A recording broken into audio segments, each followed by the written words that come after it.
ANC's 1C's Planning, Zoning, and Transportation Committee meeting. We've got a pretty packed agenda tonight. I think we'll dive right in. Oh, my cat is attacking me. We were just playing right before this and he's still excited. And so I will turn it over to, our first update is from Trevorris Culpepper with Pepco about some construction they're planning. Mr. Culpepper, go ahead.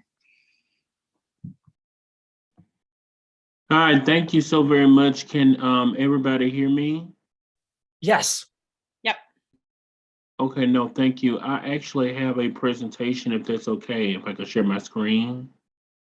Yep, you should be able to. Okay, let's see.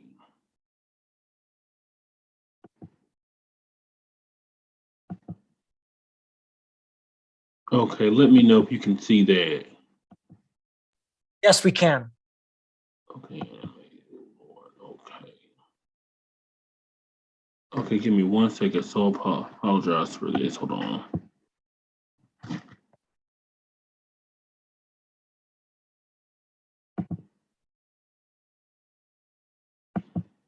Okay, well, I'll just do it like this. I'm trying to get it to, but no, thank you all very much for allowing me to come before you today to talk about some upcoming construction work that will be taking place in the 1C area.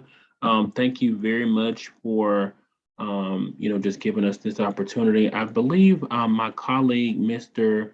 Kehan, and then Mr. Verone from Step Construction are available are on the call as well. And basically what we are actually doing is in relation to the Capital Grid project. As many of you all know, we do plan to upgrade the Champlain substation as a part of this project. And then we're currently installing 10 miles of transmission line along 16th Street in the vicinity of, the ANC. And as you may know, this is the Champlain substation here. And it's been around since the 1930s. But a lot of the infrastructure we will have to, a lot of the equipment on the inside will have to upgrade and expand to continue serving customers in the area. And one of the things that we'll have to do in preparation for that construction to begin, which will be more likely in 2024, 2025, we would have to have customers who are currently served by the Champlain substation transfer them to nearby substations, and that's where the distribution construction will allow us to do that. And so there are several phases of distribution work that are taking place.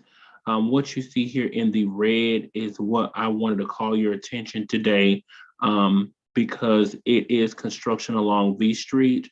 It's currently going on at this point in time. But we will begin construction along the 1700 block of V Street as well as Florida Avenue, where we'll be putting in 2 distribution lines that would be on both sides of the street. And that is scheduled to begin sometime in March. There is a potential to close down the 1700 block of V Street to accommodate the accommodate the construction that is needed.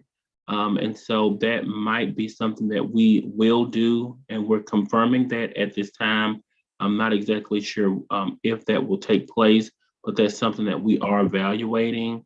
We've already started construction on other blocks of the V Street on the 1300 block as well as the 1500 block of V Street, and will soon come into the 1700 block, hopefully in March.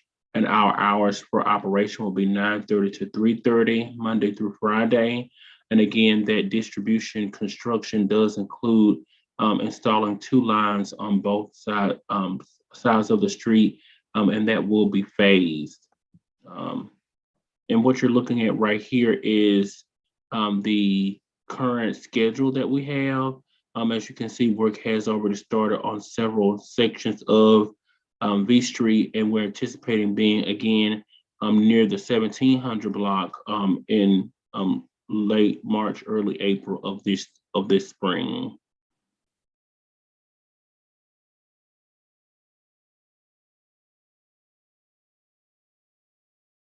And I know the ANC 1C does include this section here that's on 17th Street, and then of course the Florida Avenue intersection as well.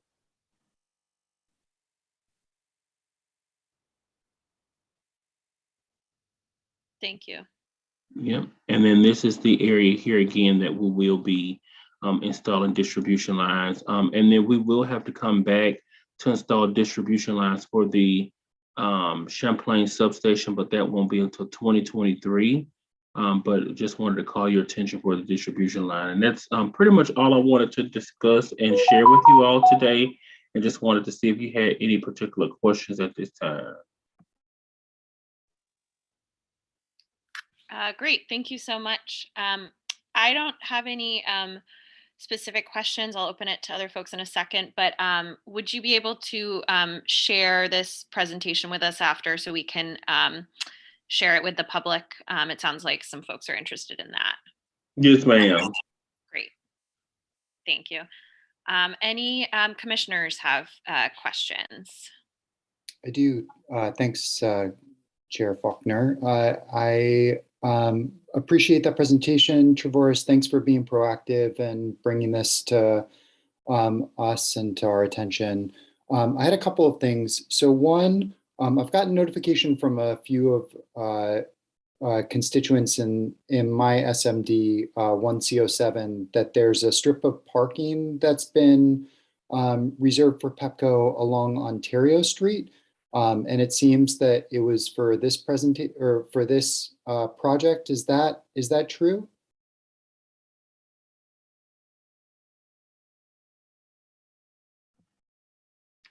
All right. I'm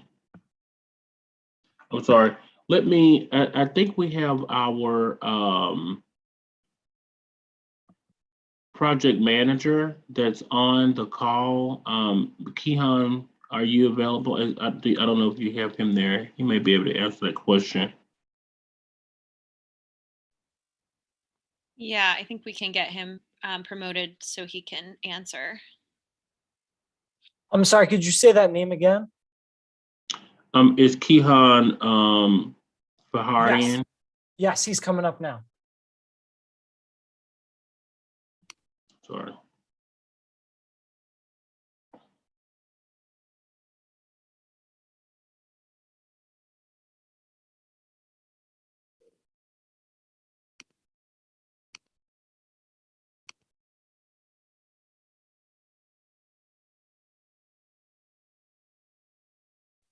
Hey, Kehan, if you can hear me, oh, there you go. It looks like. Yes.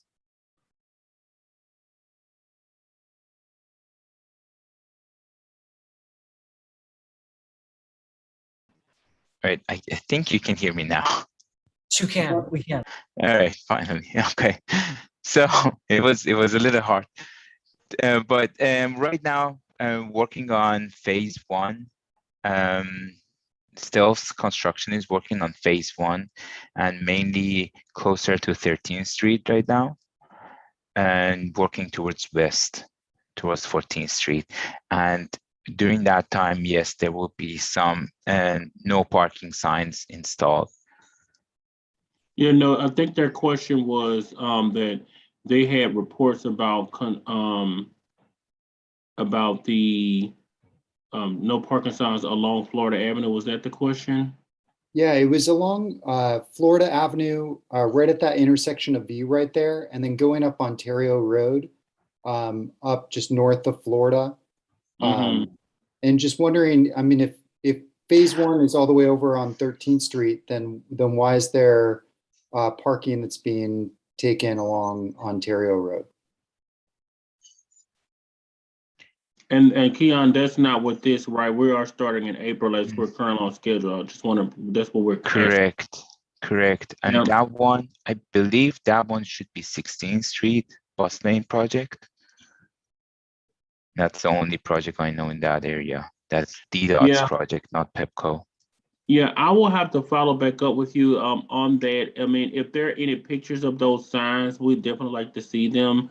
At this point in time, you know, we're not in the area, but I just want to make sure to have our project manager on the call. But I believe our traffic control plan would call for those emergency no parking signs to be posted in those areas to accommodate this work.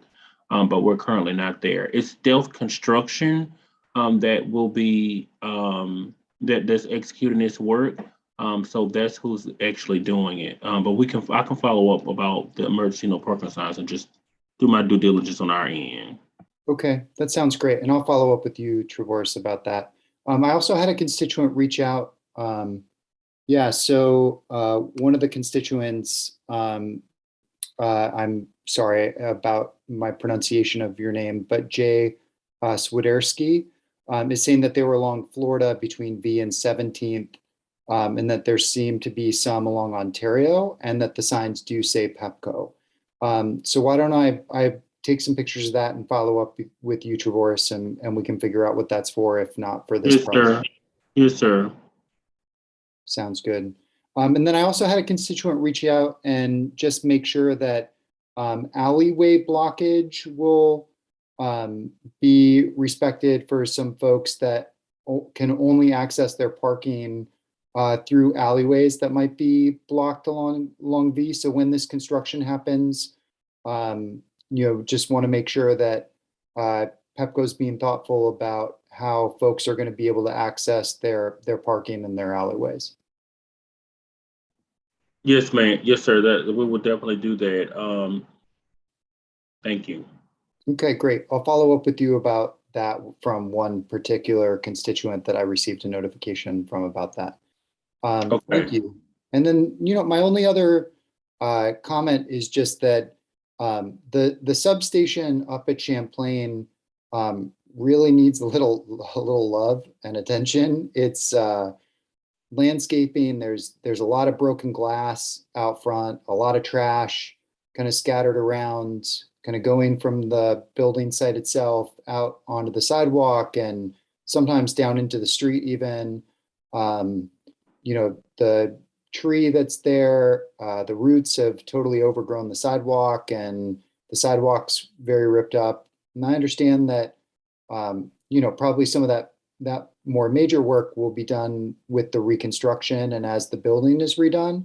But I was just wondering, is there a regular landscaping budget that Pepco has to maintain their buildings and, make sure that they're maintained? Is that DGS that takes care of that? And it should be something that I'm reaching out to the mayor's office to make sure that DGS is doing regular upkeep and landscaping. Right. How do we make sure that that building is maintained in a way that's respectful of the neighborhood and our community? No, absolutely. We can definitely look at all of those as well. We've reached out to, DGS as well, but we we definitely have a substation maintenance group that we can share this information with and see if we can get someone to come out and clean it up in that area. Okay, great. Thank you very much. I really appreciate it, Trevorce. No problem. And just was trying to see if there are any other questions. It looks like Mr. Swiderski also said to please make sure that Pepco is providing safe walkways around all the sidewalks and crosswalk closures during the construction. That sounds like a very reasonable request to me. No, we definitely will. And we'll come back. We look forward to confirming whether or not the 1700 block of B Street will be closed. But we, as we get closer to the time we're coming into the ANC, we can definitely follow back up and share those TCPs as well so that you can have an opportunity to look at that. Great. Thank you so much. No, thank you very much. Thank you. Any other commissioners have questions? And if not, any members of the public have any additional questions? Howard and then Kristen. Howard and then Kristen.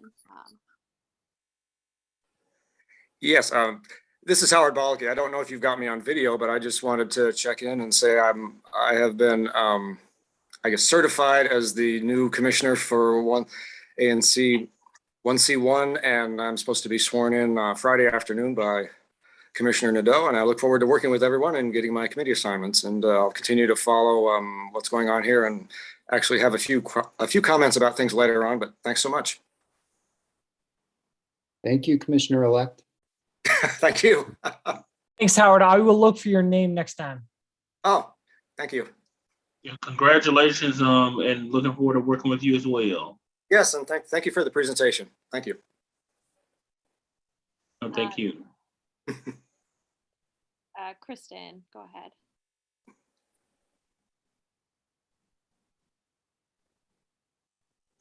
Oh, I think you might have, oh, yeah. Yeah, okay, here I am. There's always a little bit of a delay when you have to rejoin as a panelist. Hi Trevorris, how are you? It's Kristen Barden. Hey, Kristen. I want to, because we have some businesses in that 1700 block of Florida Avenue. And so I wanted to make sure that I was able to give them correct timing on that work there. So are you thinking that that's all going to start in April, right? And how long would it last? At this time, it is scheduled to be starting in April all the way up until the end of May or early June. Is that correct, Keon? Yes, per the schedule provided. Oh, okay, and will there be service interruptions as well as periodic street closures? There will not be any service interruptions, but we are looking at closing just the 1700 block of V Street. V, not Florida. No, ma'am. Just Oh, V. okay. All right. So Florida will stay open. The 1700 block of Florida. Yes, ma'am. So we do anticipate that 1700 block staying open at this time. Okay. All right, great. Yeah, because I know CVS is moving into that building underneath Mint Fitness. And I'm anticipating that there'll be a lot of construction there in the coming months. Okay. Well, thank you for that, and we'll definitely look out for that, and then we'll share with you as we get closer. We're still in the design of the, looking at whether or not we'll have to close down the street at the 1700 block of V Street. But once we confirm, we can definitely follow back up with you. Mm-hmm. Okay. All right. Yeah.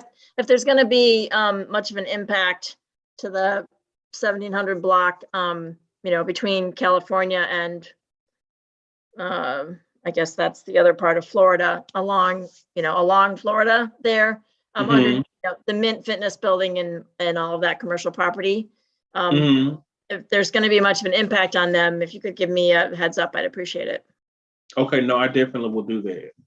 Okay. All right. Thank you. No, thank you very much. And nice talking with you. Happy 2022. Yes, you too. Thanks.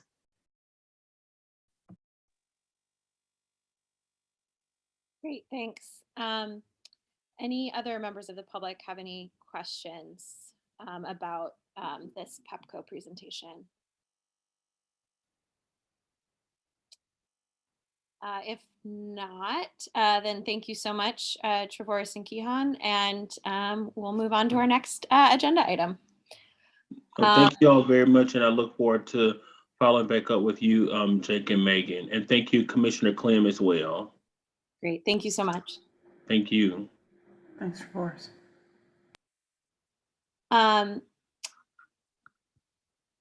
So next, we have Derek Voigt from DDOT to discuss so if you want to promote him, Gordon, to discuss and answer some questions about the Adams Morgan east-west traffic analysis. So just I will paste the link to that in 1 second, which is this is the letter from DDOT that is about this study, and then the ANC previously voted to send a letter in support of a pilot program. And so we just wanted to have folks from DDOT here to answer any questions about the possible. So it would be a pilot program converting Calorama and Wyoming, the one block of them to one-way streets, or the blocks of them to one-way streets. And I know we have some commissioners with some questions about traffic calming and things like that. Mr. Boyd, I don't know if you have any initial things you want to say. I know the NOI hasn't gone out yet, and we just voted 2 weeks ago on this, so I know it's still in a preliminary process. But if there's anything that you want to share before we get to questions. Sure. So I think you did a good job wrapping it up there. We were kind of holding the NOI for this conversation. And of course, our NOIs include a concept design. And so I wanted to make sure that nothing came out of this meeting. And excuse me as I look over at other two monitors to remind myself of all the details here. But yes, effectively, we're talking about one-way conversion of Calorama and Wyoming. We provided a letter out to the ANC to detail what those impacts are, though they are very nominal. They, of course, have circulation impacts for the neighborhood. This was a study that we looked at on behalf of the ANC, and so we don't have a strong position on the conversion. If it's something that the community would like to go through with it, we're certainly happy to carry it through as a pilot project. I think the one item that we'd want to flag on this is that the potential rolling closures of 18th Street. That's been an on and off item with both the ANC and the bid. Depending on where that goes, that may have an impact on this. It could just be something that we watch and monitor, and it could be something that necessitates a change. But short of something happening there in the immediate future, we're ready to move forward once the weather is good enough for us to change the striping out there. So we're talking about after March, April of this year, and test the conversion. Great, thank you. So I'm going to open it up to commissioner questions. I know some folks had some thoughts about traffic calming. So I don't know if any commissioners, if you have questions, feel free to raise your hand. Commissioner Falskini. Thank you, Commissioner Faulkner. Thank you for being here, Mr. Voigt. Really appreciate your time and you taking the evening to come and do a presentation. And just wanted to, in our last meeting, a few things did come up about making sure that if we were to do this, which the commission has been supportive of for several years, I mean, going back, I think 3 years was the first time we supported doing a study like this. But if we were, folks wanted to make sure that there were traffic calming measures that were part of it to ensure that if traffic is moved over onto Calorama, that it doesn't go too fast, that it's respectful of the neighbors, that it doesn't cause any potential safety issues for folks who are out there walking around what is a very residential street. So would you be able to talk about some of the different potential traffic calming measures that would go along with doing one-way study along these two streets? Sure. So I think a couple of responses here. So the concept, at least since I became involved in the discussion, was to be coupled with connections to the bike network. Right. And so along with the one-way conversions, because our result would be essentially a 16-foot roadway, is that we'd want to do something with that space to provide some calming measure. The bike team approached us nearly immediately and said, hey, can we make contraflow connections on these roadways? And that's something that we're supportive of. And of course, we'd love to hear from you all on your thoughts on that. What I can say, we have a very interesting result on contraflow bike lanes in the district. In 2019, we did a study of all of our bike facilities and which ones were the safest. And what we learned, I think quite surprisingly, was that our contraflow facilities had a high level of safety, even compared against other local roadways with no bike facilities, right? So you would think that the additional exposure may have something to, bring more folks into conflict. However, that's not what we're finding. There are even less private vehicle crashes, less side swipes, etc. We believe, or at least I believe, that some of that has to do with the center line hemming motorists in a little bit and reducing the usable roadway space. Of course, we don't know that would necessarily happen here with these two roadways. We certainly have no reason to believe it wouldn't. We'd be willing to pursue, speed humps along these roadways if that's what the community would like to go forward with. Our speed hump process has changed a lot since we, first undertook this study. And so if we want to fold those in with the improvements, we're happy to do that. I think the major concern that we see in this conversion is the use of the alleys to make the roadway connections that we're removing. And alley traffic calming is a very kind of challenging topic for us because there's not a lot that we can do. We've tried to do one-way conversions elsewhere in the city, but because alleys are so low volume, people know that they won't meet anybody else in a head-on situation, or they're unlikely to, and so they tend to abuse those situations. We've tried vertical calming measures in alleys. However, the design speeds of alleys are such that, or really the travel speeds in alleys are such that a lot of those more gradual traffic calming measures don't have a lot of impact. So we typically use speed cushions because we have to be very careful about impacting drainage in alleys. Alleys drain to the center. They have a reverse crown. And so we can't use a traditional speed hump sort of approach in an alley. And so what we have done elsewhere, and certainly could be on the table, is the use of really the parking lot style plastic preformed speed bump. Now those come with drawbacks because they're quite loud when vehicles hit them. And of course, in residential areas, that's much less desirable. And so I think that's kind of our biggest concern in terms of what we hope to communicate to you all in terms of kind of making this decision is, do we want to start with alley traffic calming? Do we want to wait and see what happens and then come back to it? It's something that it's still relatively new for DDOT. In the instance where we have deployed these and up until this point, that being the preformed speed humps, they're in noisier contexts, so we don't think that the noise aspect is much of an issue. However, Adams Morgan, I know that 18th Street probably aside, but once you get into the mid blocks of the neighborhoods, those are quieter streets, and the aspect of those echoing in the alleys could be an issue.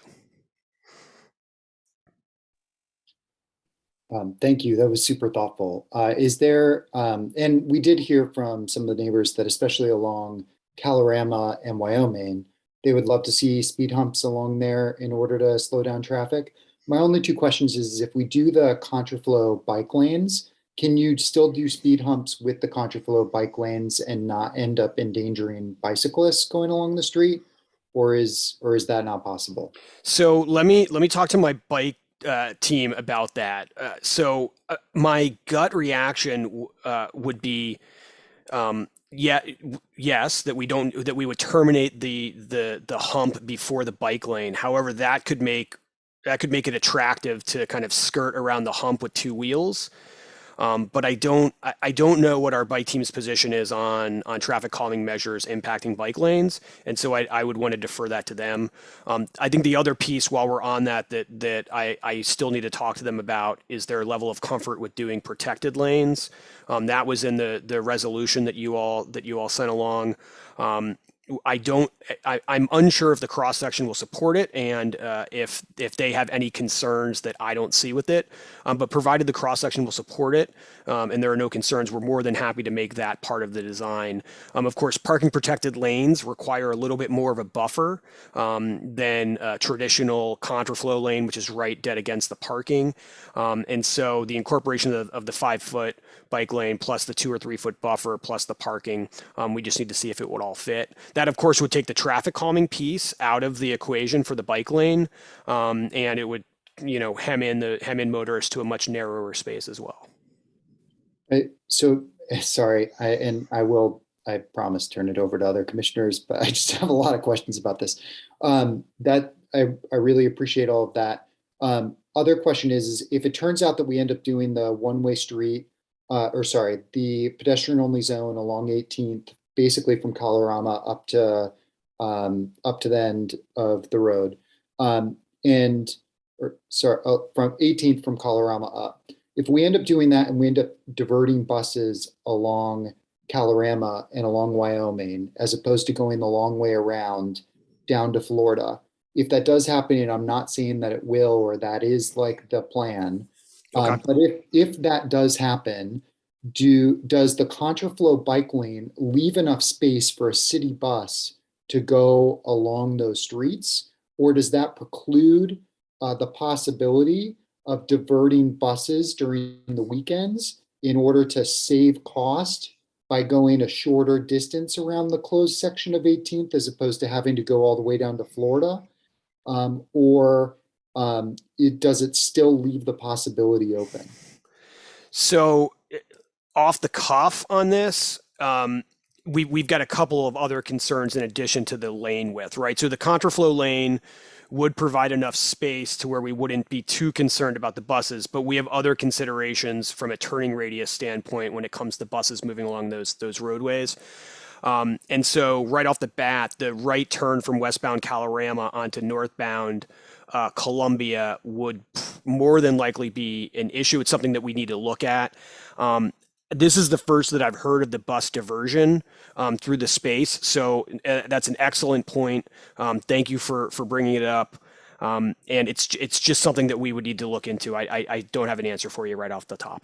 Okay, that's great. I mean, I'm not, I've heard it bantered around as a possibility, but I know that the more traditional thought is that you would just go down Columbia to Florida and hang the left on Florida and divert around the long way. But there's a higher price tag associated with diverting further as opposed to diverting a shorter distance. And Sure. so the question is just whether or not, during the weekend hours when that's closed once a month, whether you can do the shorter diversion of the buses in order to save some money and not have to do the longer one. But And depending how near term that decision is, it's something that we can fold into the design, just, and wouldn't impact the majority of the design, but potentially, at the intersections, may have some small impact with some parking being trimmed back, et cetera. Nothing really major, but yeah, I'm certainly gonna ask more about that. That's the first that I've heard, and it needs to be considered in the design. okay, thank you. I appreciate all that. Thank you. Commissioner Wood. Hi, so I'll be quick. Thank you to Commissioner Foschini for asking pretty much all of the questions I wanted. Those were great. I say this sincerely. I'm Peter Wood. I'm the commissioner for this SMD where these two streets primarily sit within. So I bring that up because I've spoken with, in my opinion, quite a few constituents who almost entirely are very much in support of seeing this change. Some are very fervent about wanting to see it happen.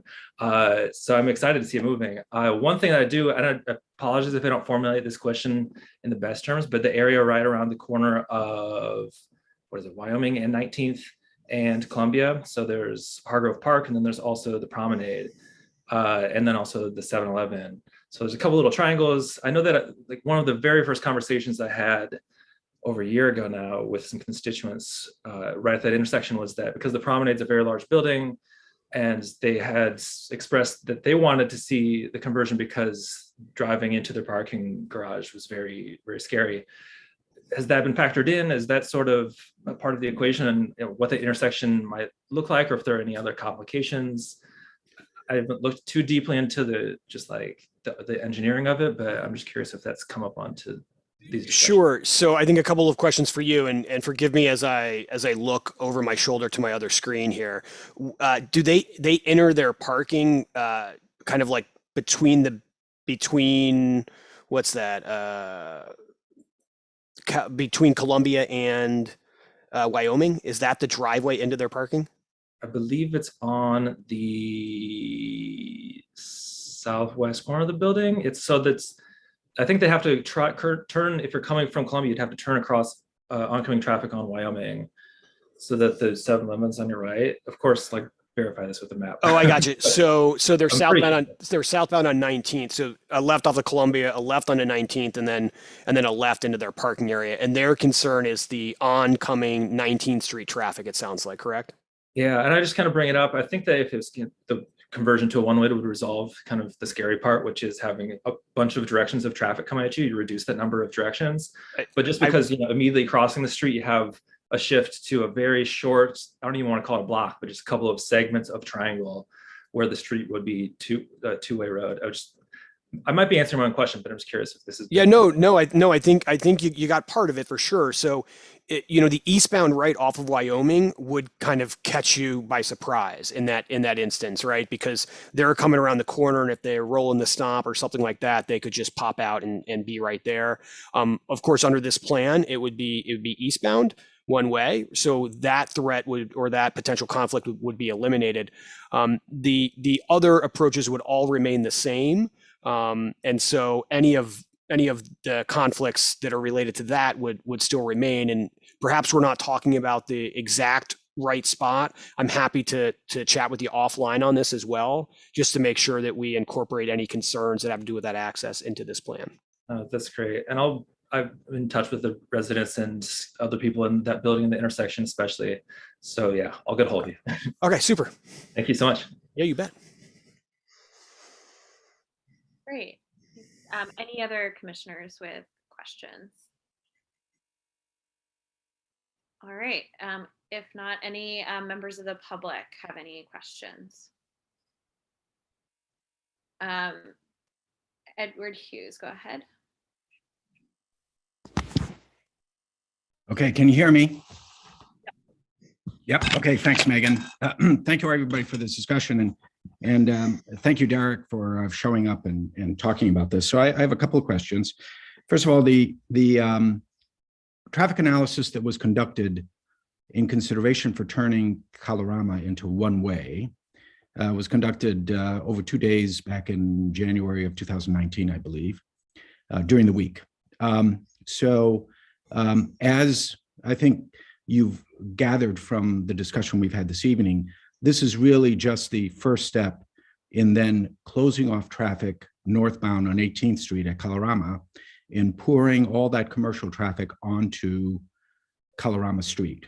And so, number one is, my question is, has the Department of Transportation conducted an analysis of what pouring all of the northbound traffic on 18th Street onto Kalorama Road would do to that road? That is, and I'm talking about from like, is the road built to withstand the traffic? What kind of potential damage will be suffered by the historic buildings that are along that road? What about impacts to pedestrian and I suppose bicycle traffic along 18th Street? How does it change our standard of living? And more importantly, how much traffic is actually going to be diverted? This issue came up last year at the beginning of the pandemic. And one estimate that I'd heard during one of the calls was that there's 10,000 automobiles that travel up and down 18th Street per day. And let's assume that they're going to be pouring, most of them are going to be pouring into westbound on Kalorama. I would call that a boatload of traffic. And so I guess my first question is, have you done an analysis of the traffic impacts on a residential road of pouring all that commercial traffic onto it?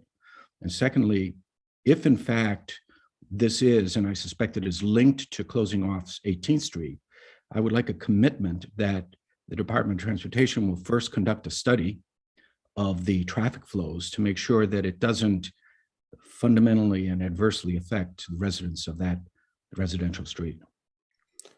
Sure. Let me go back to the beginning of your question.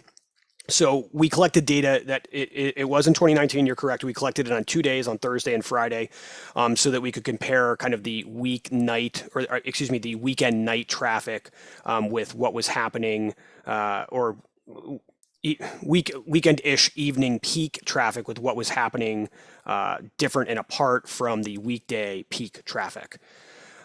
Then to to move to the closure of 18th Street. So I've been at DDOT 5 years. I think I probably every year have heard a different proposal for the closure of 18th Street.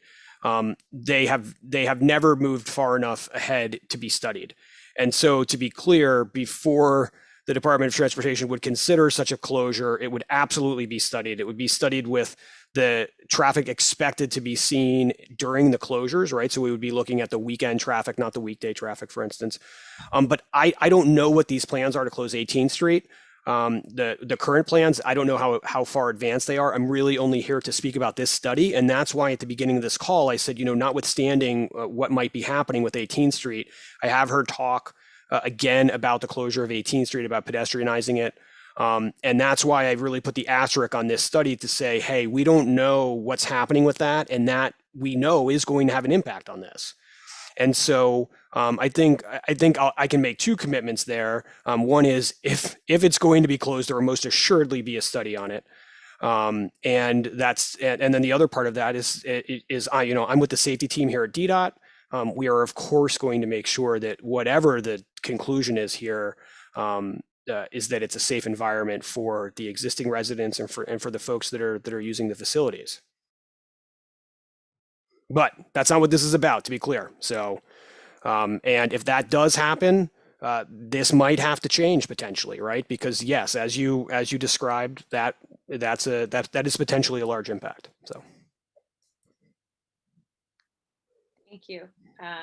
Yeah, I don't believe. I will say any proposal to close 18th Street, as far as I know, is in, there's been lots of discussion, but there is no current proposal to have a long-term permanent closure of any kind. And I believe this request was entirely separate from that. And my understanding is it came from neighbors who are concerned specifically about traffic on those blocks.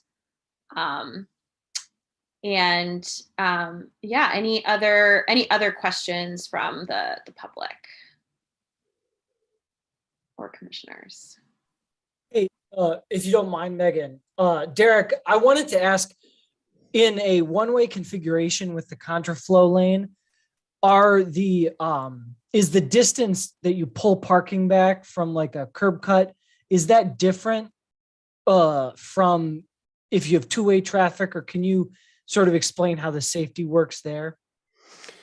So if we're doing a contraflow lane, the answer is no. All of our typical standards would apply to parking clearances, meaning that the impacts to parking would be very nominal. In a protected context, there may be the need to increase the clearances, particularly at alley access, to be a little bit wider, because of course we want turning vehicles to have and bicycles to have an opportunity to recognize each other in a very abbreviated space. So that would really be the only parking impact associated with this design. Again, short the couple of items that we discussed earlier, potentially relating to the bus. Thank you. Howard. I'm sorry, Howard, I'm not sure how to pronounce your last name. If you want to remind us again when you talk. If you can hear me, my last name is Balaki. Thank you so much. Everybody gets it wrong. I appreciate Commissioner Falascini's questions in particular. You've covered a lot of things that were on my mind, so I'll try not to rehash that. I just wanted to speak for a minute as someone who has lived on California Street in the middle of the block since 1990 on the second floor with bay windows facing the street. So I have been watching California Street lo these many decades, and I think we do just fine as a one-way street. And I've wondered for decades why Wyoming is not a one-way street, because Vernon really doesn't serve as a parallel, because when you get to 18th on Vernon, all you can do is take a right. And I know Commissioner Wood made some comments about Promenade here and in the previous meeting, and I don't know the particulars of that building, but that corner is a big mess. And I think one of the reasons it's a big mess is that you've got two-way traffic on Wyoming. People come into the Promenade off of 19th and they're confronted with somebody trying to exit Wyoming onto 19th, and everything just stalls for a few seconds while people figure out what's going on. In terms of traffic flow, the biggest problem we have on California is with deliveries and Ubers blocking traffic in the streets. I noticed that you talk about doing contraflow bike lane on Wyoming, which is fine, but it occurred to me, if we do that on California, for example, you're really narrowing it down to just one lane, one way, and then you get a UPS truck or Uber or whoever, lights flashing, blocking traffic, people back up, all the way down the block until that thing gets cleared out. And I'm sure you have the same thing on Wyoming with traffic going both ways. But my only caution is you narrow the streets, stuff's just not going to move. Beyond that, in the last, I appreciated the comments from my fellow Adams Morgan cave dwellers, the guys who've lived here for decades who called into the last meeting. Dennis James made a comment about hot rodding, and that is a minor problem that has the potential to increase. I've noticed it getting worse over the past couple of years. People see a clear lane on a one-way street like California at night, and they just floor it. And I'm very supportive of everything that's been said about traffic calming. One thing we've done where I come from out in Kansas is rumble strips, which are like lower speed bumps, and you put them about a third of the way up to the block. You just kind of wake up the person who's flooring it and make them pay attention without, taking out the bottom of their transmission or whatever. So I encourage you all to think about rumble strips on Wyoming and California for that matter. I honestly don't know enough about Calorama to comment intelligently, but I do think that because it's a longer connector street connecting neighborhoods, unlike Wyoming, the impact is going to be more interesting and needs to be watched more carefully, in addition to all the discussion we've had about the pedestrian zones. So thank you much. And I'm glad to see we're moving ahead on this after 3 years. It's way before my time, but the wheels do grind slowly, don't they? So thank you. Thank you, Commissioner. I think you certainly bring up a great point, especially as it relates to the protected facility. If that was considered along with these conversions, any sort of delivery vehicles sitting in lane would be blocking the entire street. And so, that's obviously a big problem on my street. I'm sure it is on everybody's street.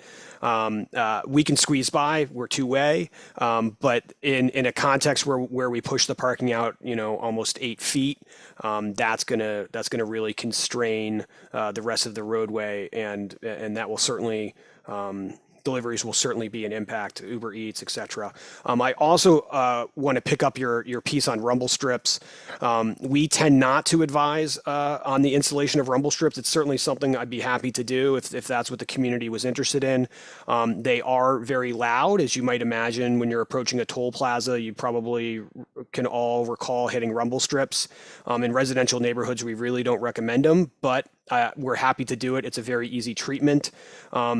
The effectiveness, I'm unsure on. Just installing them elsewhere in the city, so they certainly don't have the effectiveness of humps.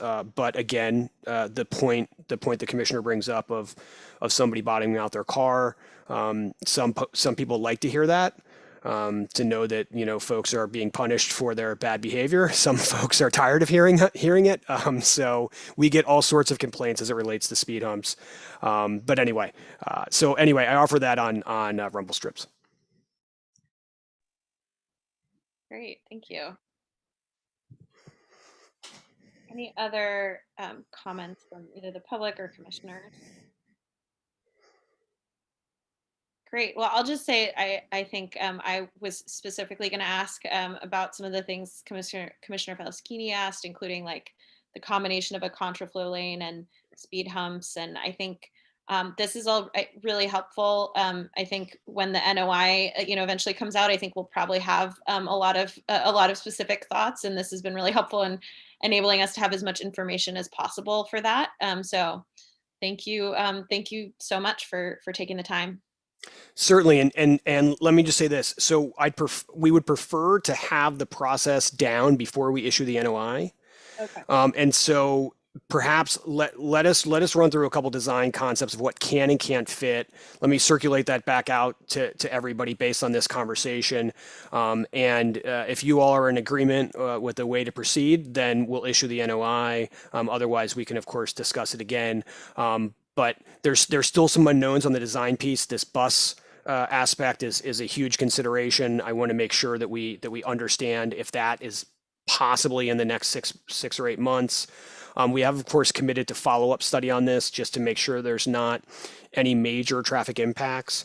Not that we're not foreseeing any at this time, but we never know what could pop up as somebody talked, or as the commissioner just noted. Calorama, might, it might be interesting to see what ends up happening there once it becomes westbound. But anyway, so let me follow up potentially with you, Megan, distilling down kind of what we learned here and what sort of concepts we're prepared to move forward with. Great, thank you so much. Okay, thank you. Thank you. Great. So next item on our agenda, we have Mignon Bowie from DDOT, who is our new liaison for Ward 1 for DDOT. As some folks may remember, Cynthia Tercios was our previous liaison. And so we've asked Mignon to come to get to meet everyone. And also we have some items that we have some questions about. Good evening, everyone. Good evening. How are you? I apologize in advance. I'm having camera difficulties, so you guys won't see my pretty face today.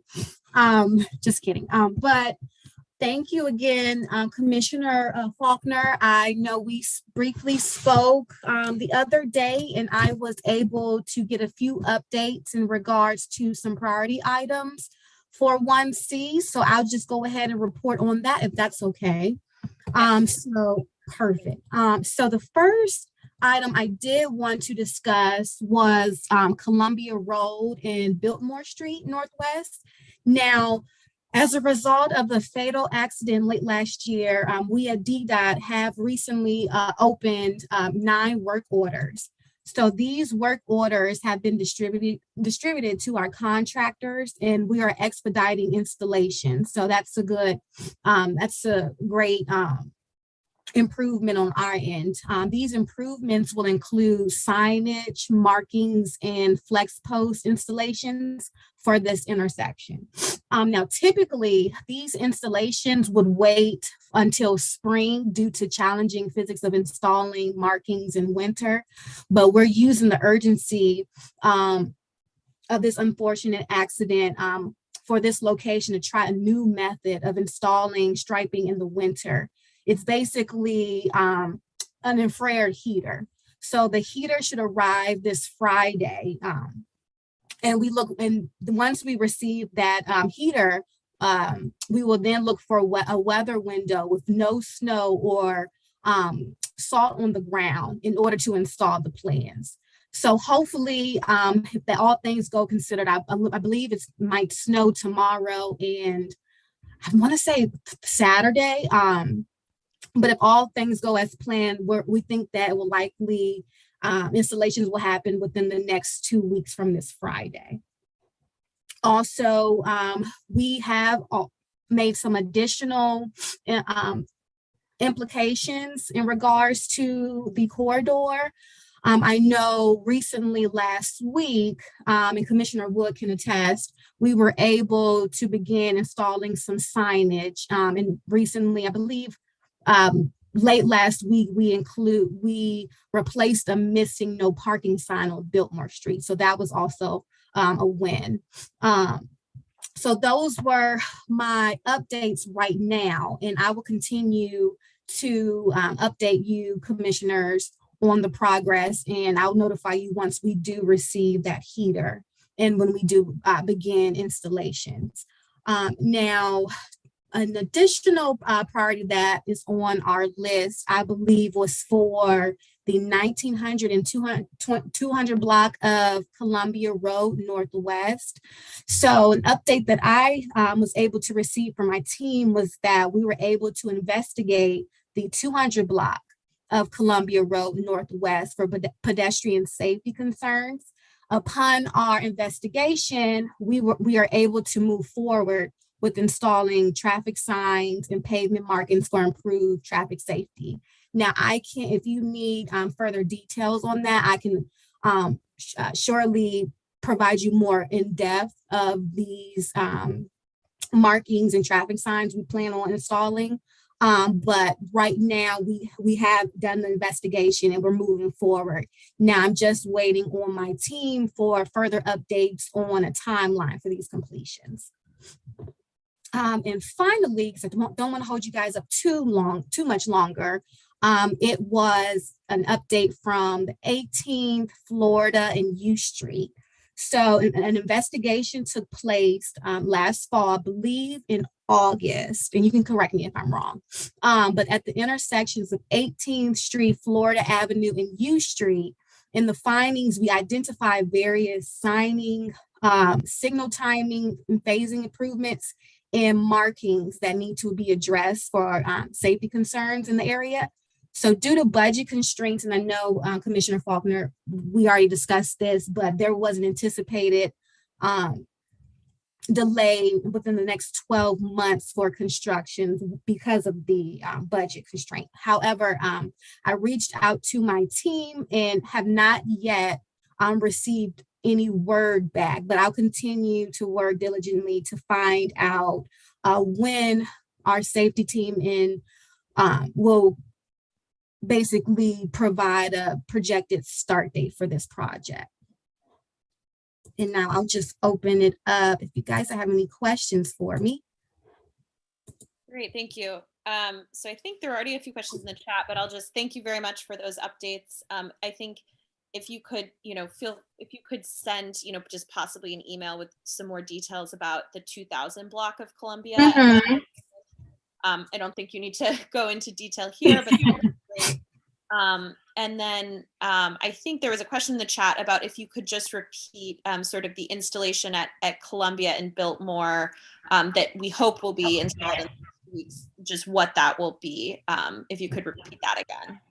Yes, of course. So there are about 9 different work orders, and I can tell you the different intersections within the corridor, but basically we plan on adding some flex posts, some ground markings. Typically we don't do those in the winter seasons because of the weather. It's cold. A lot of times they don't stick, but with that heater, hopefully we should be able to make those progressions. Now I can always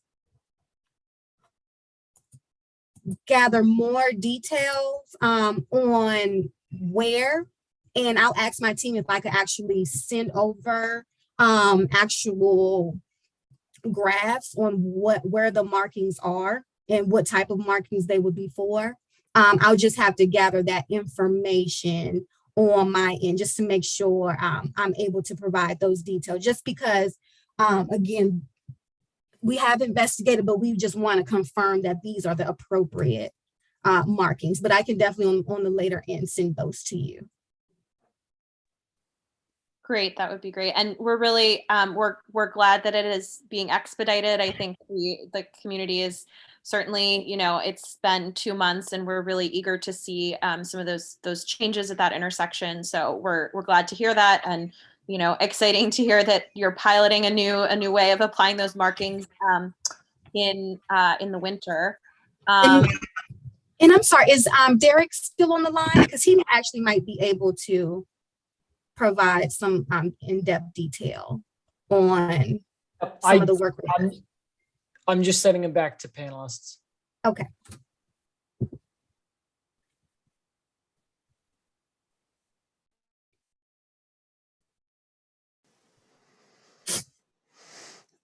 Mignon, I stayed on because I thought that might happen. I am terribly sorry. Please remind me what you were talking about, and I'll do my best. So basically, we want the guests want to know, can we get a bit more explanation on the work orders that we have as far as the markings that we plan on installing once we get the heater, if we have good weather. Sure. So we have treatments. Well, we have 9 specific areas that we're looking to modify along Columbia Road.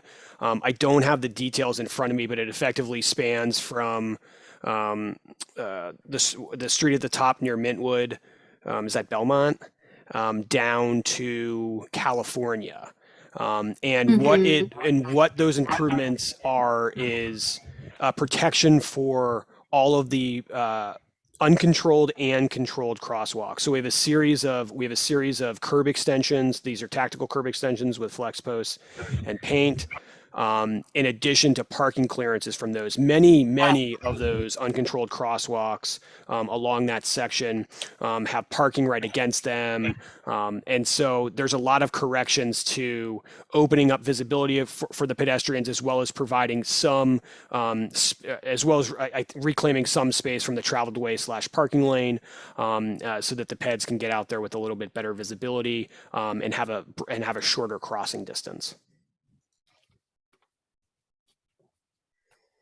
In addition, there's of course signing improvements that are going in with that, ensuring that they're all signed correctly. There are pedestrian pylons going in on the center lines.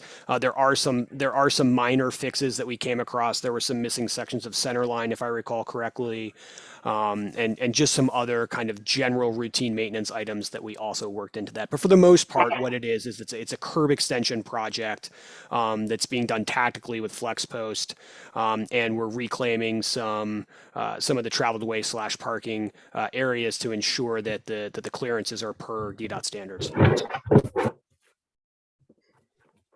Great, thank you so much. All right, I think Commissioner Felsenthal had her hand up, but does not anymore. But I'll go to Commissioner Wood, and Commissioner Felsenthal, feel free to raise your hand again if you have any questions. Oh yeah, sure. I'll just go ahead really fast. First, sorry, Commissioner Wood. Yeah, I just want to say thank you very much for expediting these work orders. This isn't my SMC. I'm a little further up north in 05, but I've had a lot of questions from different people in my district about this area where the fatal incident happened. So I do really appreciate the expediting. I may want to reach out to you and get a specific list of the work orders, just so I'm able to circle back with my constituents about exactly what's being done. Although I appreciate you clarifying during this call what's going to be happening. So thank you. Thank you. Commissioner Wood, go for it. I'll be quick. I definitely want to second, just very appreciative. I know that a lot of us collectively have spent quite a bit of time, advocating for things. A lot of our predecessors have, a lot of neighbors have. So definitely, not the greatest circumstances that kind of sparked this movement, but glad to see it happening. One question, I know the answer might be that it's kind of linked into the longer term project of a protected bike lane on Columbia, but an issue that I know that we, with your predecessor, Mignon, Cynthia, that we've kind of addressed or raised, I guess, is just the quality of the material of the street. It's really rough for driving and cycling and running and walking. Is that something that has been factored in at all? I mean, I know that's asking kind of a lot of different types of questions on the same stretch of roadway, but just basically getting it repaved, is that something that has been discussed for these blocks in question? I'm not aware, Commissioner Wood, but I will definitely follow up. Just as I've been transitioning, I'm still getting debriefed on certain projects, so I will definitely follow up with Cynthia and see if that has already started and if that was in our plans. That's perfect. And I think that like lane markings and things kind of go in with that as well, because a lot of turn lanes, a lot of bike lanes. So like I said, if it's lumped into the bike lane stuff, that's pretty logical, but I just don't remember exactly if everything would be logically under the same thing. That's perfect. Okay. And then I'll also follow up with you offline, Commissioner Wood. Thank you. Thank you. Great. I had one additional question about the fatal crash report for the fatal crash report, which includes the mention of the planned and completed actions, which I know you've just spoken about. It also mentions actions under consideration, including rapid flashing beacon or light signs and automated traffic camera enforcement. Would you be able to give us any info about, how those actions are being considered, next steps, if there's any, how if there's any more information about that. I know certainly the intersection where Nina Larson was killed is one that is one that I think a lot of people have asked about having, lighted pedestrians or something there. So could you just provide any more details about that?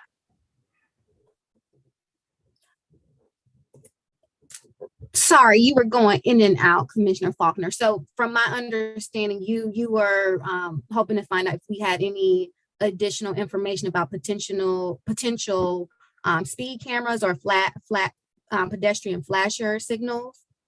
Yeah, so the fatal crash report where it outlined the planned actions, which I know we just spoke about, but it also listed actions under consideration, which I'm just curious about what that consideration process looks like. I think the ANC is certainly interested in talking more about those and potentially asking for things like a lighted pedestrian sign. So I'm curious about that process. I will follow up with you, Commissioner Faulkner, on that. I'll make sure to follow up because I would have to get some clarification on that process. Thank you. Mm-hmm.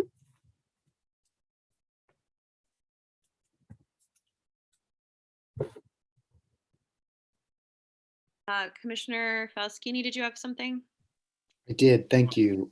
Thanks for this presentation, Ms. Bowie. Is it Bowie or Bowie? It's Bowie, like Bowie, Maryland.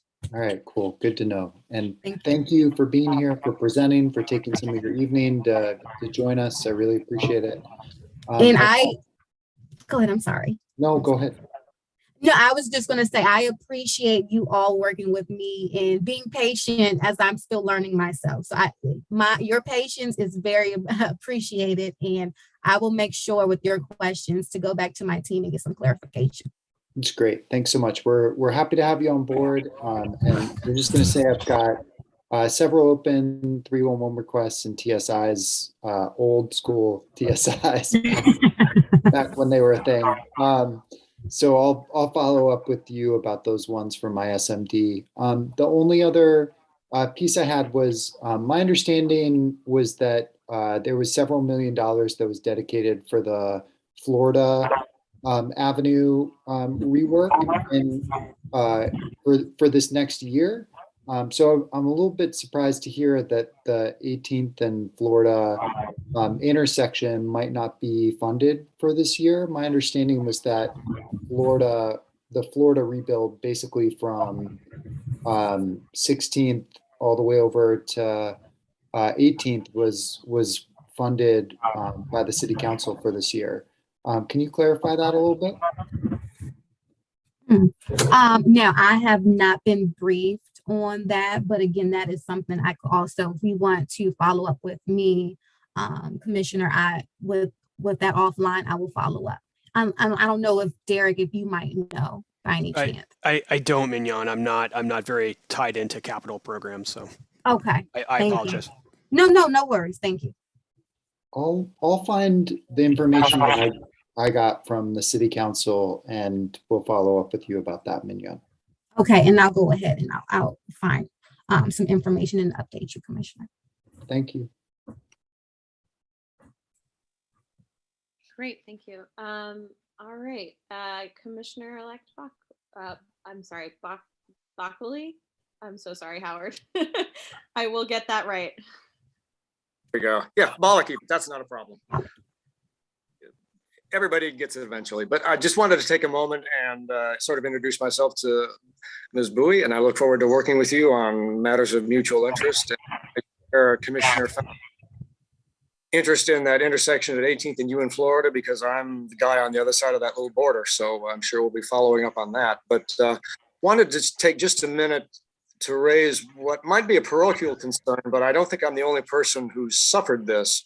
Because, the city council recently extended the visitor's permit validity of the old permits for another 3 months because of the problems with Park DC. And I'm one of those people who cannot get his driver's license number as by Park DC. So I can't get the annual visitor's permit that I'd like to. And before Christmas, right before Christmas, I spent about 45 minutes on the phone with the staff there, and they were genuinely helpful, and I appreciated it. And we had a useful email exchange, and I sent them my driver's license so they knew I wasn't just some random crank.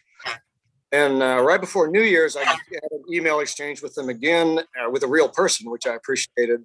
And the problem apparently, it's not with Park DC, it's with DOT, not something they need to do in order for Park DC to be able to recognize my driver's license number. So as we move forward, I hope you'll look into this and rattle a few cages, and feel free to use me as an example, and certainly look forward to following up in person later on if necessary. So thanks much, and I look forward to moving ahead. Thank you, Commissioner, and congratulations. And actually, I can leave my email information in the chat, and then you can follow up with me, and I will see if I can speak with permits team to see if we can get that out. Okay. Yeah, that's great. I'll forward you the email exchanges so you have all the documentation. Thank you. Thank you, and congratulations. Thank you again. Great. All right. Any members of the public have any questions? Edward Hughes, go ahead. Hi, thank you for recognizing me, and thank you, Ms. Wowie, for showing up and giving us this briefing. So I have two comments. Columbia Road is a public menace, and I'm not sure why, because it doesn't get as much traffic as 18th Street or Connecticut Avenue, but I can't tell you the number of close calls that I've had at the corner of Colorama and Columbia Road, almost at least once a week. And I believe what happens is that there are stop signs on either side of the traffic light, and so people essentially gun it to be able to make it through the traffic light. You know, shaking my fist and cursing them doesn't help. But I do wonder if there were a way that we could definitively curb that danger. One of them would be to reduce the speed limit along Columbia Road to 15 miles an hour. I believe it would be 25 normally. I guarantee you the people that are gunning it between Belmont and California are going way beyond 25 miles an hour. So maybe reducing the speed limit. The other would be to install a speed trap so that you could ticket people that are speeding. It isn't even speeding so much as they go through the red light. I mean, it's a lawless corner. People just don't obey the red light. And so I'm wondering if there can't be some maybe more proactive measure that we could take to discourage the public from disobeying otherwise normal traffic laws around that corner. Because it is a danger. I mean, Mintwood was, I guarantee you that each corner along that stretch of Columbia Road is a danger to pedestrians. Thank you. Thank you, Mr. Hughes, for sharing your concerns from this terrible, you know, that you're experiencing that so often as every week. That's insane. My suggestion right now is, I mean, if you would like to speak with me offline and I can hear a little bit more in detail your concerns, and also we can go ahead and put in some traffic safety assessments and 311 requests. From there, my team can evaluate these concerns and come up with resolutions, whether it be how you mentioned potential change in the speed limit or potential speed cameras. If not a speed camera, maybe a potential red light camera, but we can go ahead and figure out some 311 requests to put into our system.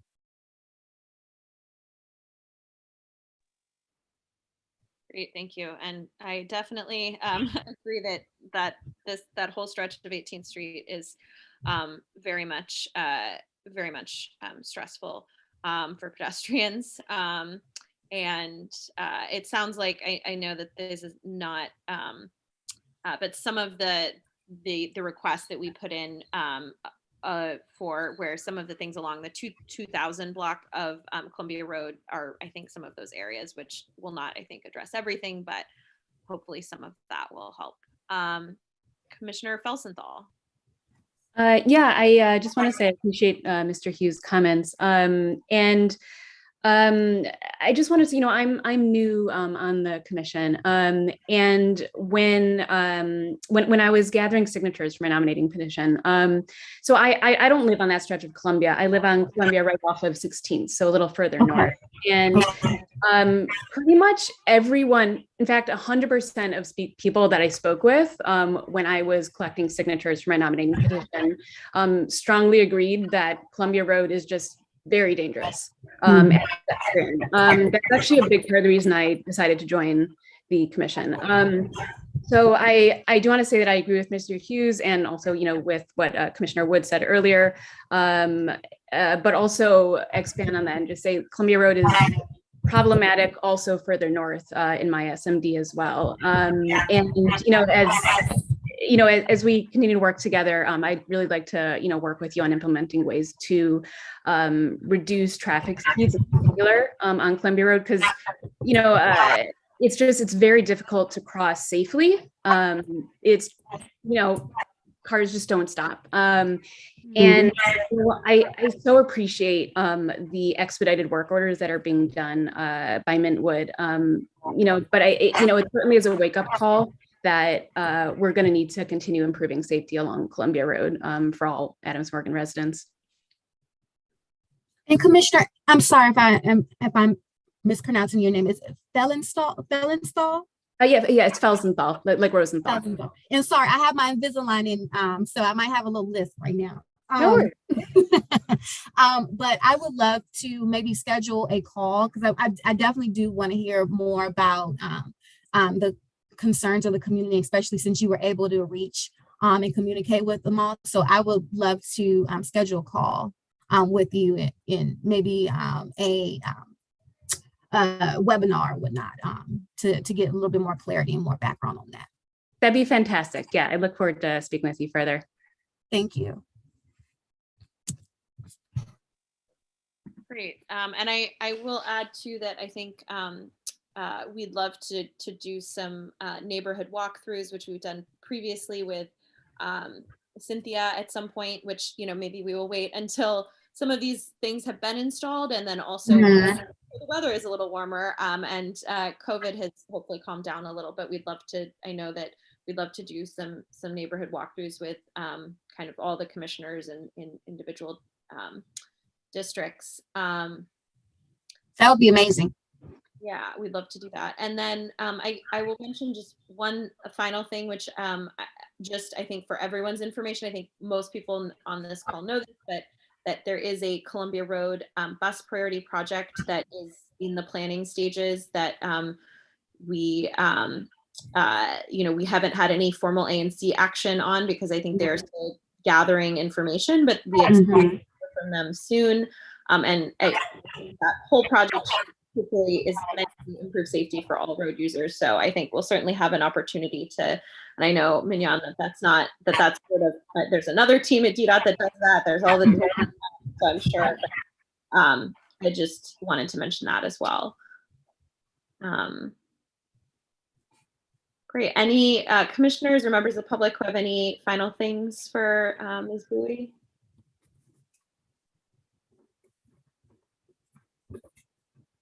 If not, thank you so much. We'll definitely follow up about if you could send those specific work orders and details via email, that would be great. And definitely looking forward to hearing an update about 18th in Florida and you when you have a chance. And yeah, we really appreciate it. Thank you all for having me. Derek, thank you. Great, thanks. All right, the next item on our agenda, we have Diane Romo-Thomas here to present about the Rock and Roll Half Marathon, which is, I know folks, we just had it a few months ago, but it is coming up again. So yeah, go ahead, Diane. Hi, good evening, everybody. Yes, just running your streets back in November. The events, sorry about the dogs.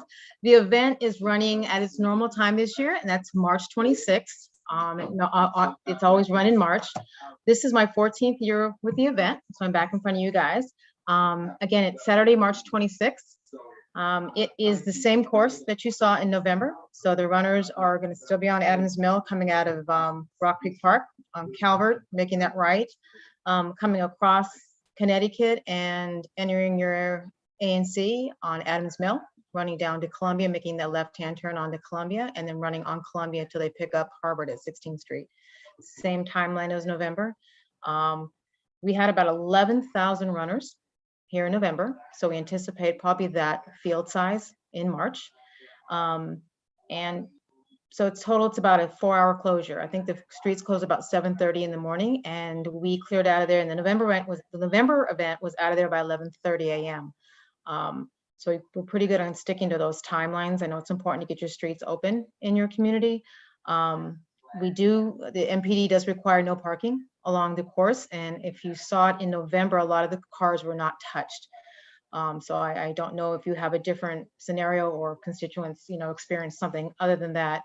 But I know in your letter to the Events Task Force, you did ask for, an ease on that no parking restriction. And I hope you do that again, because I know it's very difficult in that, your ANC for parking, especially along those two roads. But the course signs will go up again Saturday the 9th, the Saturday before, and they'll come back down. You should have seen those gone the next day after the event in November. So hopefully that was the case. No band stage in your ANC. This event had a band stage at one point. It was a little, little loud for the community there and that early in the morning. So we removed that. We haven't had that, and you will not see that come back. You will see a water station along Columbia Road. And that's probably the only element of the event that will be in your ANC. We'll use Waze again for traffic management. If anyone's trying to get around that morning, need to get around the course in your ANC, that will be utilized. And we will put that on the course sign so people know that's an option to try to get around on that morning. That's it in a nutshell. Great, thank you. Yeah, I think because we added this to the agenda a little late, we're not planning on voting on anything today, but I do think the full commission, I assume you probably want to speak to the full commission in February, and I think we'll certainly, I think when we do send, if and when we send a letter to the event task force, I think we will likely repeat our request for that ease on the parking restrictions, since I know that is folks sort of, the roadway closure is certainly can be frustrating, but I think the parking restriction is the thing that is most frustrating for folks in many cases. Okay. All right. I just wanted to make sure you saw that Kristen asked for you if you could share your contact info in the chat. Absolutely. All right. Any commissioners have questions? It's nice to see you again, Diane. I have no comments or questions other than, this is the same as what we saw in November. So I think exact same things we went over there. Sounds good. And thank you for the presentation. And that's absolutely. Thank you. Commissioner Aleki. Chat so people can have a copy of it if they need it. Is it possible? I was trying to do it with a photo and I couldn't get it in there.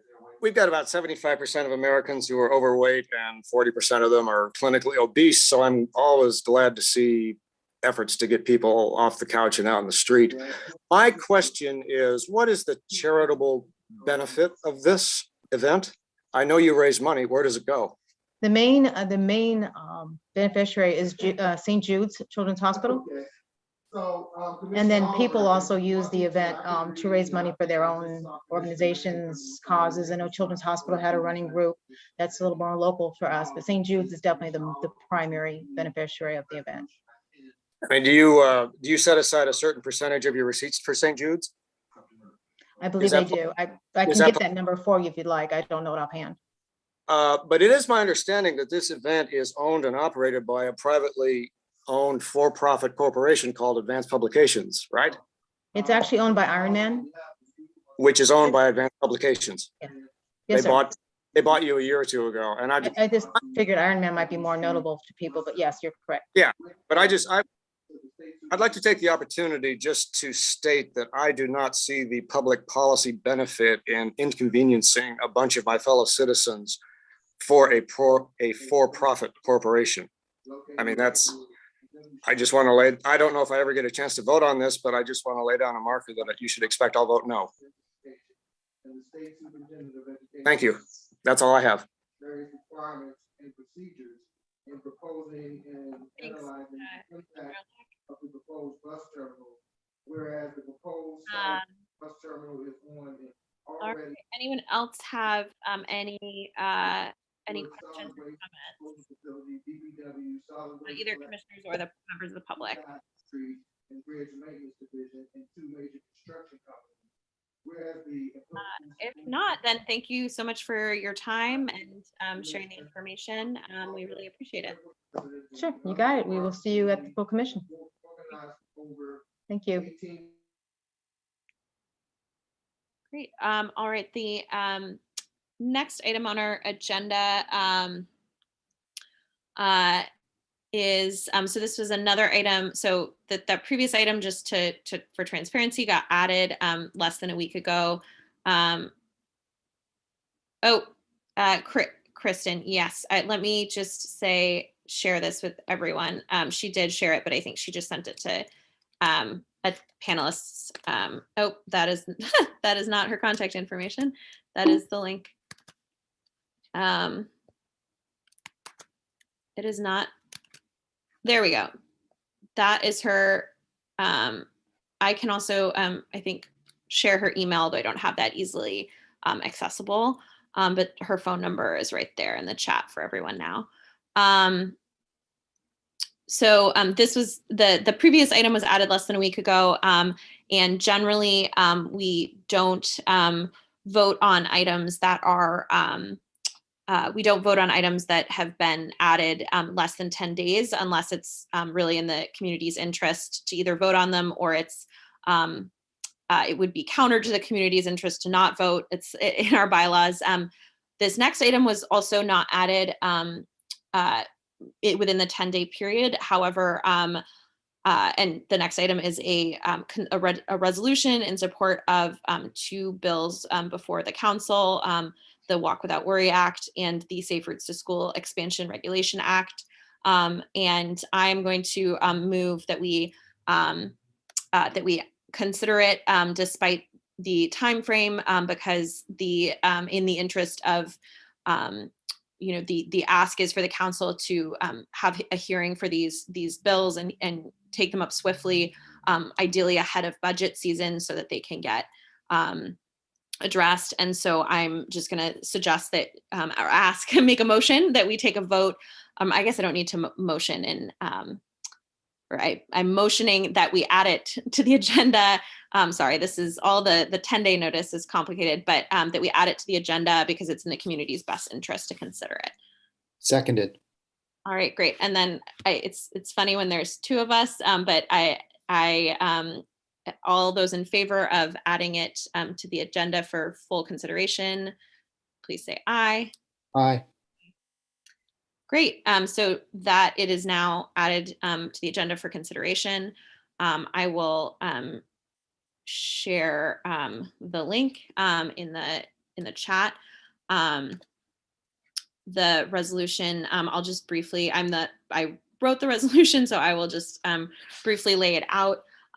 Basically, Council Member Nadeau introduced the Walk Without Worry Act, which is a bill that would standardize the use of continuous sidewalks, raised crosswalks, and raised intersection design, and have DDOT incorporate them into basically all new paving or roadway resurfacing projects. And the Safe Routes to School Expansion Regulation Act, which was introduced by Councilmember Janice Lewis George, is about enhancing public school safety infrastructure, including larger school zones and reduced speed limits. So that's what those are. The resolution calls for the chair of the Transportation Committee, Mary Shea, to schedule hearings, and then and for council chair, Phil Mendelson, to make consideration of these, a top priority.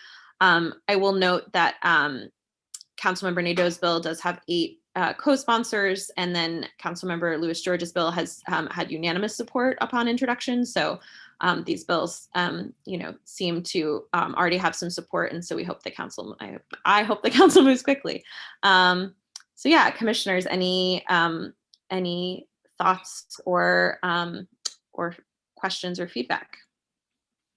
Thank you for drafting it. Both of these bills are incredibly important and would do a lot to serve our community and to make our streets and community safer. And I support both. Thank you.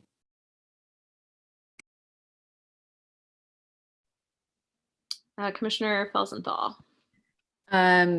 Yeah, I basically exactly what Commissioner Falskini said. I think there is such a need for expedited support of these resolutions, and I know a lot of people that I mentioned, I spoke with a lot of people in my district recently when I was signing nominating petitions, and there's just such support for for creating safer crosswalks, creating safer routes to school. So very excited about this, very happy to support this. Great, thank you. Commissioner-elect Balke. There we go. Thank you. Thank you. Just wanted to associate myself with everything that's been said by all 3 of you about this proposal. If I could vote, I would definitely vote yes. It's an excellent idea. From what I've read about the 2 pieces of legislation, I support them wholeheartedly, and we need to get this done. So thank you. Great, thank you. And you will, I believe, you will get to vote in February, provided that we, recommend it to send it to the full ANC. Any members of the public have any questions or comments?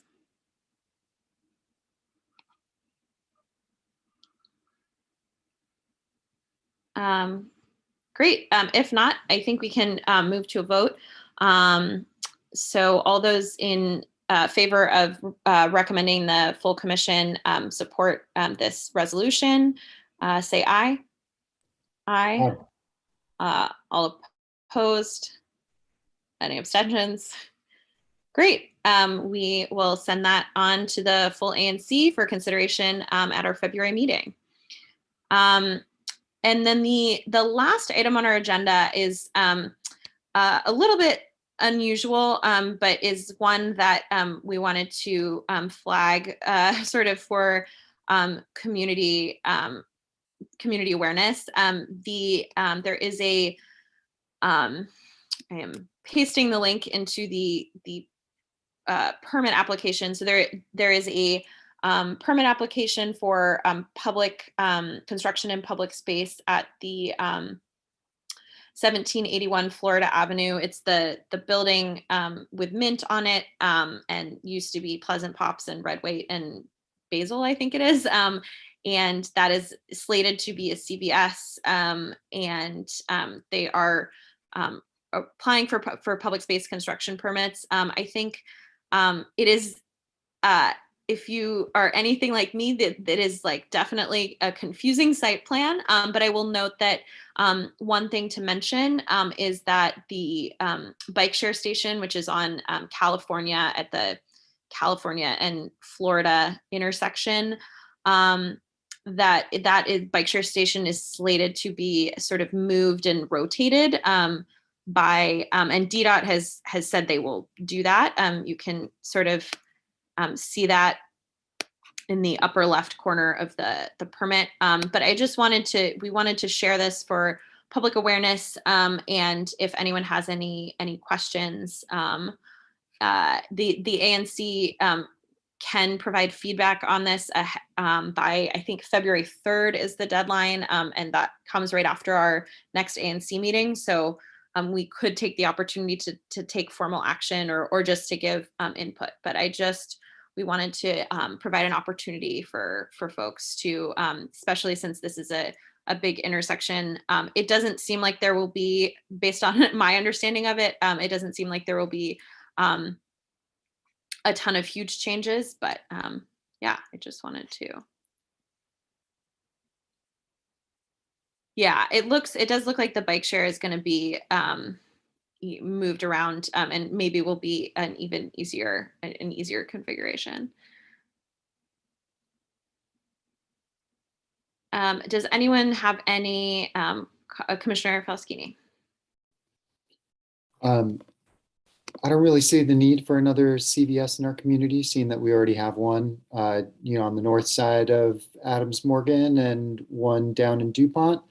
And also that we have a minority-owned local small pharmacy that's right up on Colorama. But I also am completely disappointed that they're displacing several local small businesses that were a wonderful part of our community. And some of them are no longer in operation, and weren't able to find other sites to operate from. And that the landlord, my understanding, was not great about the way that they communicated the move to those local businesses.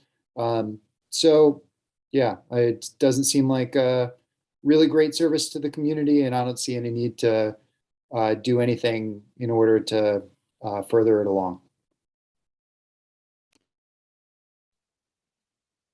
Yeah, thanks, Commissioner Falskini. Yeah, I mean, we're primarily at this point being asked for just input on if we have concerns about the public space use, but I definitely, I share all your sentiments. I do think that it is really, I personally really enjoyed Pleasant Pops, and I do think it is, it is definitely not, I think, something we need to go out of our way to, but I think, yeah, Commissioner Clem. Thank you, Commissioner Faulkner. I just wanted to agree with Commissioner Falskini because I just walked by there today, and it's a huge space, and I just thought, oh my gosh, and we lost 4 or 5 wonderful small local businesses, or they were moved. So anyway, I do agree with you, Commissioner Falskini.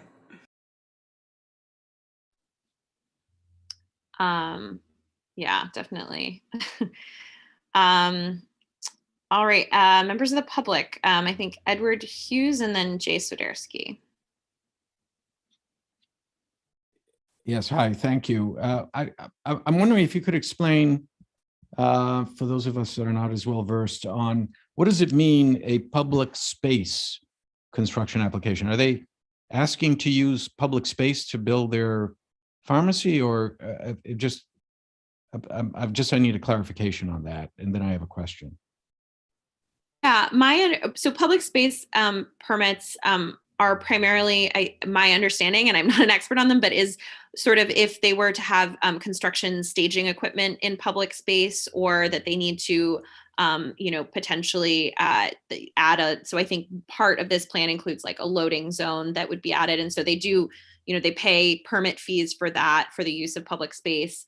But it is basically, they're not going to like build anything in public space, but it's using, street or sidewalk or alley resources for a temporary period as part of construction. And then, yeah, if you have a question, go ahead.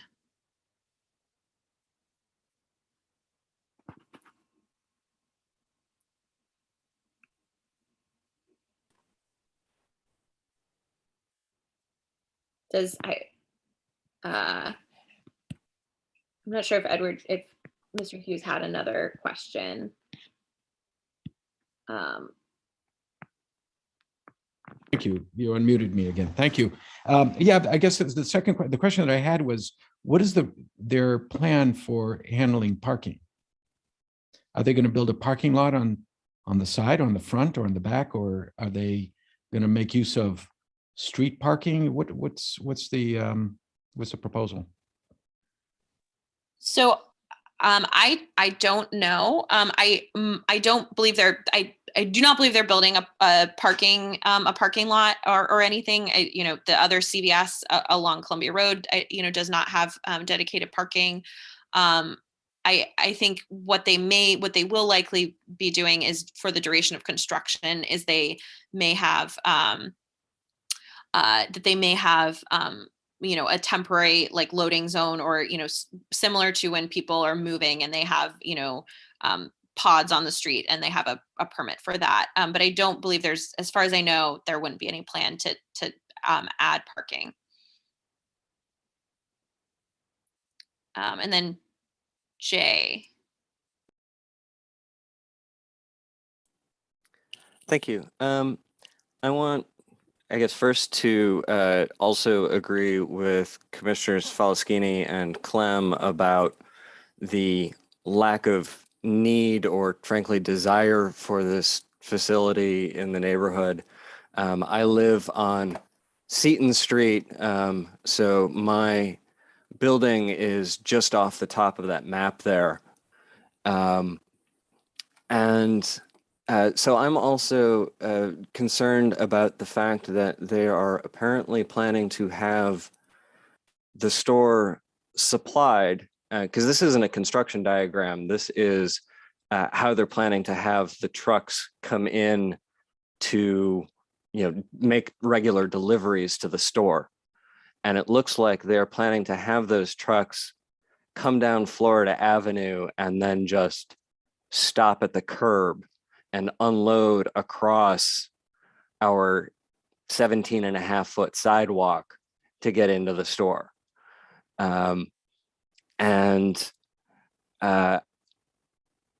As both a neighbor and, that to me is not something that should be acceptable. I know that there are other stores that, both CVS and other pharmacy companies who have their trucks unloaded at the curb, particularly for also a Adams Morgan example, the Walgreens down at Florida and Connecticut frequently has the trucks, in fact, parked up on the sidewalk, or blocking the turn lane from Florida into Connecticut, or blocking the bus stop, all of which are things that, as far as I'm aware, are not permitted by the city, but which DPW has refused to enforce. So I think at minimum, the ANC needs very strong regulation imposed on this to say, you cannot do any more than park in the loading zone at this facility. You cannot be parking on the sidewalk, and you absolutely cannot be parking in the crosswalk, because I fear that all of those things are going to happen.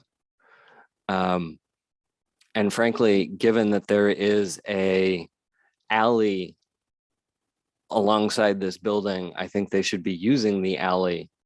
And, if they are going to bring a 48-foot truck at all, they should be responsible for figuring out how to get it up the alley, or they should bring a smaller truck. And we should not be inviting more semis into our neighborhood streets. Thank you. Yeah, I'll add that we just got this, I think yesterday. And so I have not had time to thoroughly look it over, I will admit, since, but that is extremely helpful information. And I think we'll definitely be looking into this more and potentially taking some action at our February meeting. I definitely agree about the lack of need for both CVS or an additional CVS and more semis in the neighborhood. So I think I will just mention that if anyone in further, looking at this or has information, has thoughts, feel free to reach out to your commissioner or to reach out to me as chair of the PZT committee, since I think this is certainly something we want to be able to offer input on. I really appreciate those comments from Jay, and we'll certainly think that's something that we should consider taking action on as the full commission before this project gets into motion.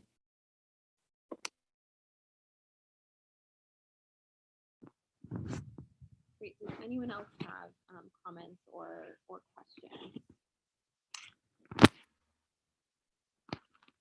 If not, that is the final item on our agenda for tonight. Thank you, everyone, for the first piece